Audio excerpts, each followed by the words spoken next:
जो कि कश्ती चला रहा है और वो कश्ती पर बैठा है और वो समंदर की तरफ निकल पड़ता है।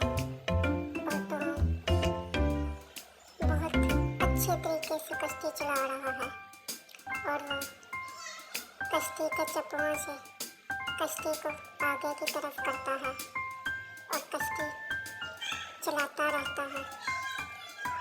और वो बहुत अच्छे तरीके से कश्ती चला रहा था, मगर कश्ती में एक सुराख हो गया और सुराख से सारा पानी कश्ती में पड़ रहा था और पानी कश्ती में आ रहा था और कश्ती डूबने लगी और टॉम भी डूबने लगा और वो बहुत अपसेट हो गया और वो बहुत अपसेट हो गया और पानी कश्ती में आ ही जा रहा था।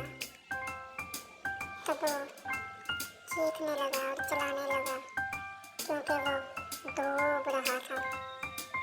तब उसने मदद के लिए चलाना शुरू कर दिया और वो बहुत ज़्यादा ही चला रहा था।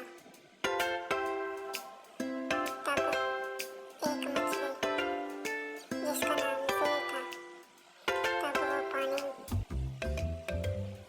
में आई और उस मछली ने उसे अपने ऊपर कर लिया और वो मछली पानी में तैर रही थी। तब वो ऊपर के जा नहीं पाई और उसने उसे बचाने की पूरी कोशिश की। पूरे और टॉम देख ही रहा था, तब मछली ने उसे अपने ऊपर कर लिया और उसकी कश्ती को भी अपने ऊपर कर लिया। और टॉम अब बहुत खुश था और वो उसे एक किनारे पर ले गई और वो उसे एक किनारे पर ले गई और वो कश्ती पर बैठा था और मछली ने उसे बचा लिया। तब वो मछली का दोस्त बन गया और मछली उसे जानती थी। तब वो दोनों इकट्ठे हो गए। इस वीडियो को लाइक